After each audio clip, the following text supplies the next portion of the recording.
trip today will be from Eau Claire, Wisconsin to the Twin Cities, Minneapolis-St. Paul, Minnesota.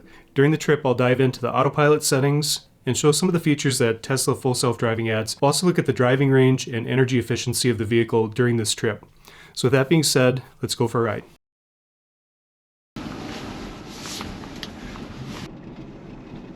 Navigate to Anoka Airport. Right at this point, we're going to put on Full Self-Driving and let the Autopilot take us to the Anoka Airport, which is just on the north end of the Minneapolis-St. Paul metro area. The drive today will be a nice highway drive using Interstate 94, and I'll be cruising at 75 miles per hour. I'm going to let the car navigate this turn for me and negotiate its way onto Interstate 94.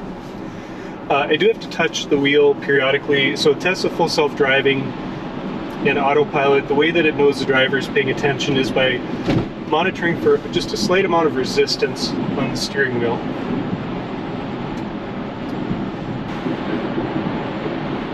So I do have the set speed at 75 miles an hour.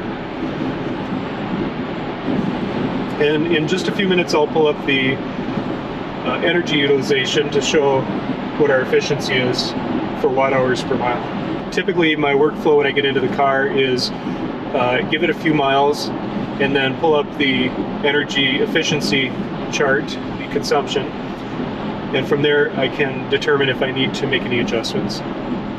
So to pull that up, I go to the secondary menu, which are the four elliptical dots down here, and it brings up another set of menu options. And then in here I see an icon that's called energy. So if I select that, and this scale is set for the low end here, I can actually minus that out and make 0 at the bottom. I've gone 14 miles into the trip so far. The total trip distance is 101 miles, and I'm at a 79% state of charge. So moving over here to the consumption tab on the screen, this is where I can begin to predict things. So I'll start out here at a 5 mile. Instant range is based on what the car is doing right now for its current energy utilization. And this isn't very useful. It just kind of gives you a quick look if you were to maintain driving in exactly this condition for the rest of the trip. So I like to keep it on average range. And for the last 5 miles, based on the energy that I've used, it's predicting that my total range will be 126 miles. How do I use that in my driving? I'll go back here to the total distance and I'll see that I've got 85 miles left to go to the Anoka Lane Regional Airport in the Twin Cities. And it's telling me that I can go 123 miles. So I know based on the calculations that with the current speed setting and outside driving conditions, temperature and surface, that I will make this trip without any concerns. So that's a big step forward in terms of removing range anxiety or giving the driver feedback to allow him or her to be able to adapt the speed and temperature settings of the vehicle to extend the range if necessary. You might be wondering, what is 400 watt-hours per mile? Like, what's the significance of that? Well, this car has a 75,000 watt-hour battery. All right, so we're going to try some math here to explain that. If I take 75,000 kilowatt hours, which is the total charge capacity of the battery, and I divide that by 400 watt-hours per mile, I get a range of 187.5 miles. So in the current driving conditions, which today is 8 degrees Fahrenheit and 75 miles an hour for speed, I'm using 400 watt hours to drive 1 mile on the car, and the total distance with these settings and conditions will be 187 miles at a full state of charge. Go to the trip meter. I have a trip meter that I set since I started driving this car. I've never reset this. And so I've driven this car a total of 36,000 miles. And my average energy consumption over the lifetime of the car, so that's over 2 summers and 2 winters in the northern climates, is 321 watt-hours per mile. Going back to the trips, for the current trip I've driven 37 miles, and my average for this has been 421 watt-hours per mile. and that compares with the total car average of 321 watt-hours per mile. So that's real-world driving in the Tesla Model Y, and this is a 2020 Tesla Model Y, which I took delivery in June of 2020. So it's one of the first models that was shipped. So we just passed through Baldwin, Wisconsin. We are at about the halfway point for this trip, so I thought I would do a quick check-in. Car is showing a 53%, 52% state of charge, and our 30-mile average projected range is 86 miles, with 50 miles left to go on the trip. The watt-hours per mile has maintained pretty consistent. It's in that 400 to 415 watt-hour per mile range, as we can see over the last 30 miles. Looking at the car's computer to tell me the same thing on that 52% state of charge, with 24% state of charge in the battery at my destination. So at this point, there's no need to reduce the speed or to adjust the temperature controls in the car, because we're doing pretty good on this trip. We've got a little bit of time before our next check-in point, so I thought I would dive into some of the Autopilot and full self-driving features in this vehicle. So to access those, we'll press the little car icon down the lower left corner. What I'm presented with is a list of menu options, and really the two menu sets that I'm interested in for looking at these settings are the Autopilot and the navigation menu. Now, not all of these can be changed while the vehicle is in motion, but you can still see them. They just appear as grayed out. Here on the Autopilot, we see Auto Steer Beta and Navigate on Autopilot, both in beta phase. Below that, we also do see Full Self-Driving Beta. So when you purchase a Tesla car, Auto Steer comes standard with the car, but Navigate on Autopilot does not. That is the upgrade that you have to pay currently $12,000 for, or a monthly subscription. Underneath that, we have a menu option here, which allows me to make some setting changes for the Navigate on Autopilot. I can enable it at the start of every trip. So if I don't have that enabled, when I start the trip, there's a little button underneath the navigation point that asks me if I want to navigate on Autopilot. The next thing are speed-based lane changes. And so I have it set at Mad Max, which really means when I come up to a car that's moving slower than me, it will wait a very short period of time before it makes a lane change to pass that car. If I have it set to mild or average, it'll wait longer to do so. And if I set it to disable, it'll actually stay in the lane and not attempt a lane change to maintain a set speed. I can also set the exit passing lane to yes or no. So that means when the car navigates into the passing lane and passes a vehicle, it'll either remain in that left lane until I make a lane change manually, or it will automatically change out of the lane back into the original lane. And I set that to yes because I want the car to do that for me. But if you're in a busy traffic area and you prefer to maintain control of that feature of the Autopilot, you have the ability to disable that.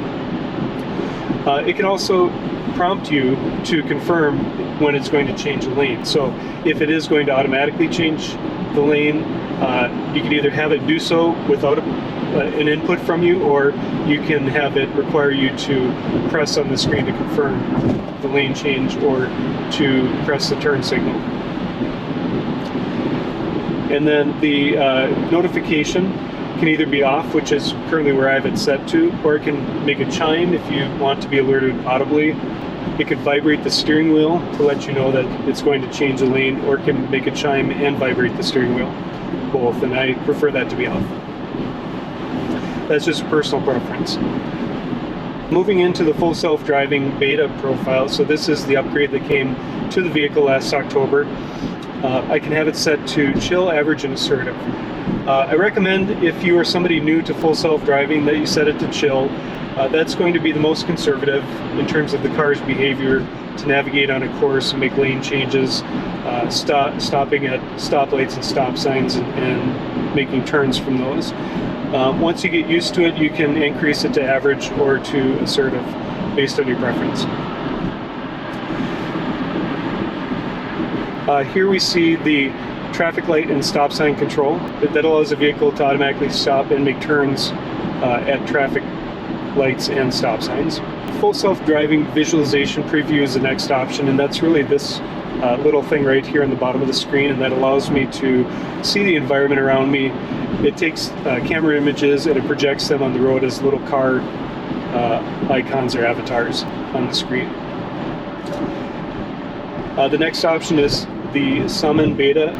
It's really not very practical. Occasionally I have used it if I'm parked in a parking spot and the doors are kind of close next to the car parked to me, to back the car out of the parking spot so I can enter the vehicle without having to worry about hitting my door into the car parked next to me. Speed offset, I can have it at a fixed offset, and I've fixed it at plus 5 miles per hour, so anytime the speed changes, currently it's 70 miles per hour, I can have the vehicle maintain a set speed automatically when I engage Autopilot or full self-driving. Automatic blind spot cameras, so that's when I use a turn signal. So for instance, if I want to signal a turn here, you can see that little camera pops up right here, and it just shows me who's coming up in that blind spot. There's also a warning chime that is enabled, so if there is something in the blind spot, it will let me know with an audible alert. I do have a couple of things for speed limit warning displayed or chime, and the speed limit can be relative or it can be an absolute. And we do have some safety features here at the end. That includes a forward collision warning, so if there's a vehicle slowed down or stopped in front of me and my car is not decelerating fast enough to avoid a collision, it will alert me. And you can set the sensitivity of that to either off, late, medium, or early. I feel like early gives me too many false warnings for cars that don't actually present a hazard, so I prefer to keep it at medium. Lane departure avoidance, this works the same as it would in most other vehicles that have this feature, including non-Teslas. And that either gives you a warning if you're about to stray over the lane. This is not when full self-driving is on, this is when you are controlling the vehicle. Or it will actually give, it will do an assist, which is where the auto steer will control the vehicle back into the lane if your vehicle is departing the lane. I do have emergency lane departure avoidance turned on, automatic emergency braking turned on, obstacle aware acceleration turned on, traffic aware cruise control, and that's turned on, and the green traffic light chime. So what the green traffic light chime does is just a convenience feature. If you're at an intersection at a red light and the light changes to green, it just plays a little beep over the car's audio to let you know that the light has changed. So we'll finish up looking at the menu options here as we cross into Minnesota. We just crossed over the Wisconsin-Minnesota border. Automatic navigation is when it automatically loads a route based on your calendar. So I have my calendar associated to my work calendar. It knows which work site I'm going to go to each day, and it automatically will plug in the route to go to that work site when I get in the car and start the vehicle. It doesn't need autopilot or full self-driving enabled. It just puts the route in, and if you're driving by yourself, it will just tell you where to make turns. In the trip planner, we see that it will add supercharger stops as necessary. So if I'm planning a trip that exceeds the range of the car, it will automatically look for the next supercharger that's available, and it will add that to my trip. A couple of other things that we see on this menu then are online routing, where it finds optimal routes based on traffic and road conditions, construction, etc. If it notices that there will be a delay, it will automatically route you around that, and you can turn that off if you prefer not to have that. It will automatically reroute to save whatever you set here. So currently I have a savings of 30 minutes. If I don't save 30 minutes, it'll keep the original route. But if it does look like the route that is the shortest is going to have a delay of more than 30 minutes, it will reroute me to another route that's faster. If you live in an area that has tolls or ferries for your driving, you can enable this setting to avoid either one of those if you prefer not to use those. And then the car will also recognize HOV lanes, and you can either set it to use or not use those. So that's it for the navigation portion. So it covers autopilot and navigation. We're going to do a quick check-in here now that we're in Minnesota and see how our energy consumption is doing. It shows that 75 miles into our trip, which is about 3/4 of the way there, we're at a 40% state of charge. Keep in mind, when we started the trip, we were at 88%, and so we've used 48% of the battery charge so far in the trip. It is still showing a 25% state of charge when arriving at the destination, and our overall consumption now is better. The average efficiency for the last 30 miles has dropped from previously 412 watt-hours per mile to now 382 watt-hours per mile. I did notice that the outside air temp has increased to 10 degrees, so that may play into it a little bit. And also the route here is a lot flatter than where we were previously when we were in Wisconsin.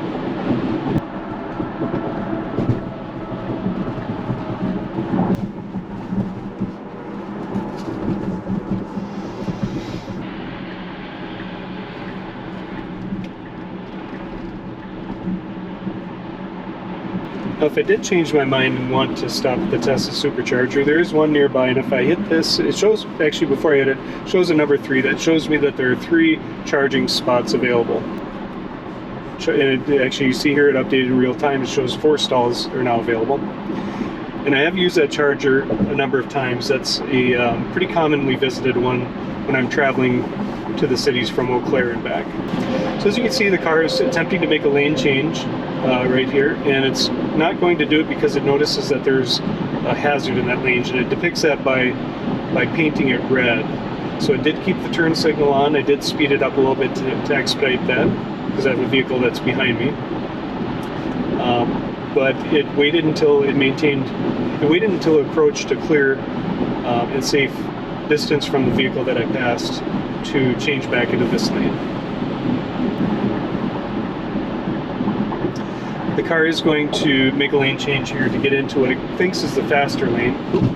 Perhaps not. Okay, maybe it is. There was a little bit of hesitancy there, and then it finally completed the change. And so what is typical is when I come up to interchanges like this or intersections, it anticipates that there will be vehicles merging in and that traffic will be slower here, so it automatically will change over, even though there may or may not be cars merging into the traffic. Once we clear the intersection, then it will make a lane change back into the non-passing lane.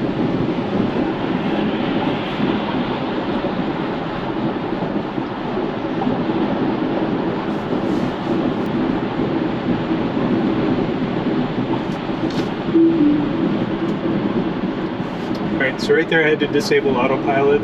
This Volkswagen bugged straight into my lane, and the car didn't quite pick it up.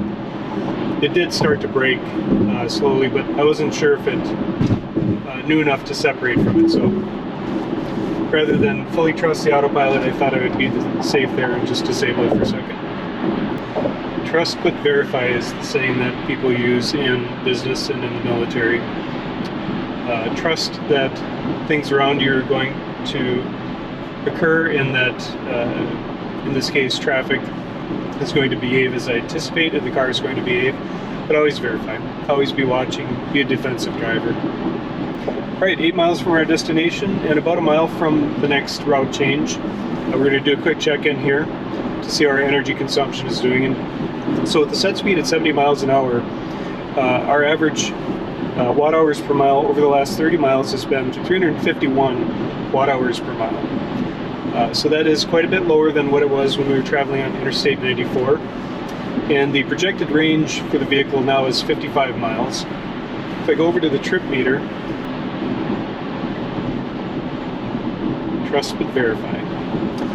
Alright, so we are showing 28% state of charge right now, and it's predicting a 25% state of charge here at the destination. The gray line is what it initially projected, and so it's performing better than what we thought it would initially.